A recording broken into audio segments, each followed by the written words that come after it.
Assalamualaikum warahmatullahi wabarakatuh.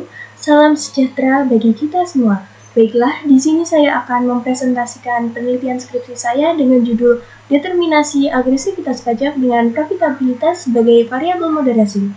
Studi empiris pada perusahaan sektor barang konsumen primer yang terdaftar di Bursa Efek Indonesia tahun 2020 sampai 2022.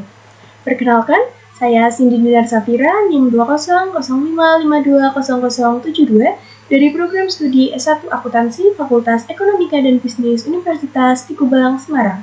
Sebelumnya, saya ingin mengucapkan terima kasih kepada Ibu Sartika Wulandari SPD MSI selaku dosen pembimbing yang telah sabar mengorbankan waktu, tenaga, serta pikiran untuk memberikan bimbingan dan saran yang membangun kepada saya dalam menyusun dan menyelesaikan skripsi ini.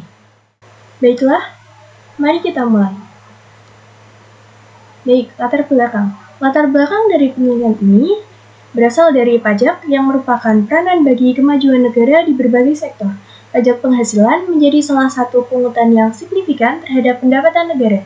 Sebagai sumber penerimaan terbesar di Indonesia, tujuan dari sistem perpajakan ialah memegang intensi yang sudah disahkan sebagai ketentuan yang tertera dalam APBN berkenaan periode Januari hingga Desember 2021.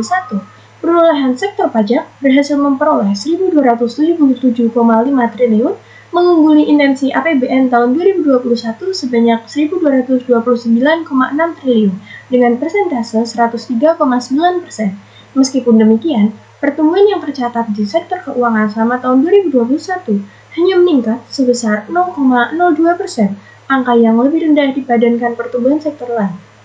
Fenomena pada penelitian ini yaitu PT Coca-Cola Indonesia diprediksi terlibat dalam strategi penghindaran pajak sehingga menyebabkan ketimpangan pemenuhan pajak sejumlah 49,24 miliar. Baiklah, selanjutnya rumusan masalah pada penelitian ini.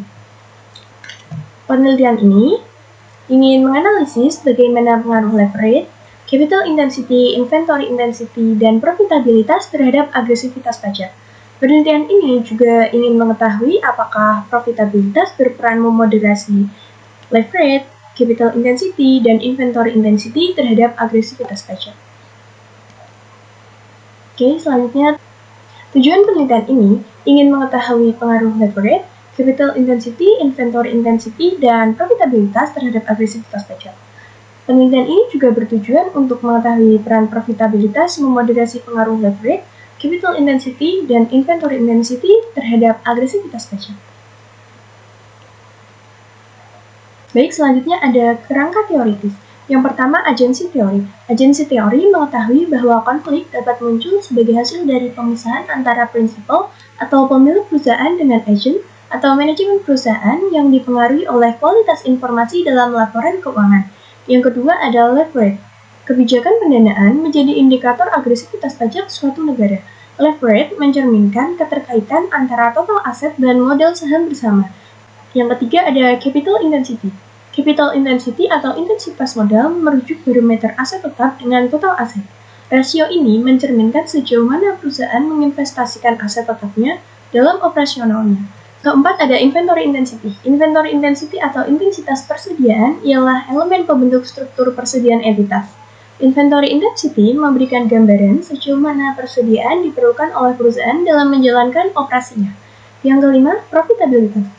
Profitabilitas merupakan kesanggupan perusahaan dalam menghasilkan laba di masa depan, serta menjadi ukuran keberhasilan operasional perusahaan. Baik, selanjutnya ada metode penelitian.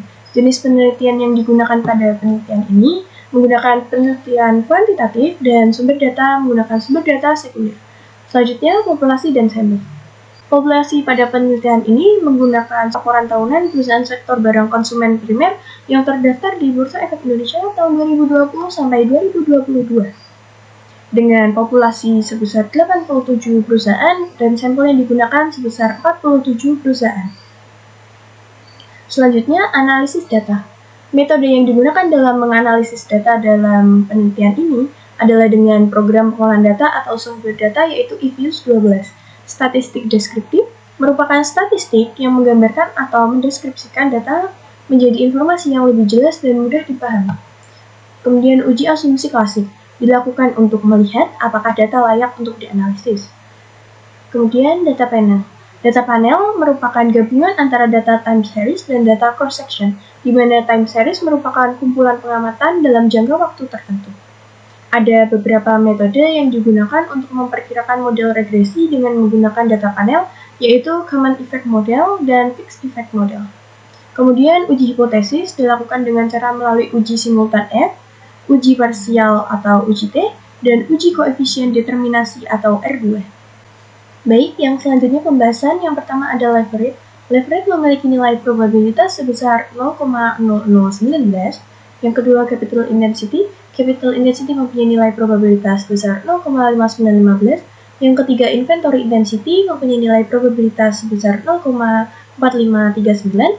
Yang keempat ada profitabilitas mempunyai nilai probabilitas sebesar 0,1367. Yang kelima, leverage terhadap agresivitas pajak dengan profitabilitas sebagai variabel moderasi mempunyai nilai probabilitas sebesar 0,0930. Yang keenam ada capital intensity terhadap agresivitas pajak dengan profitabilitas sebagai variabel moderasi mempunyai nilai probabilitas sebesar 0,4661.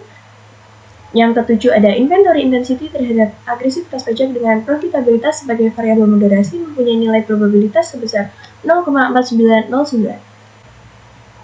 Baik, kesimpulan dari penelitian ini terdapat pengaruh signifikan dari live rate terhadap agresivitas pajak. Sementara itu, tidak ditemukan pengaruh signifikan dari capital intensity, inventory intensity, dan profitabilitas terhadap agresivitas pajak.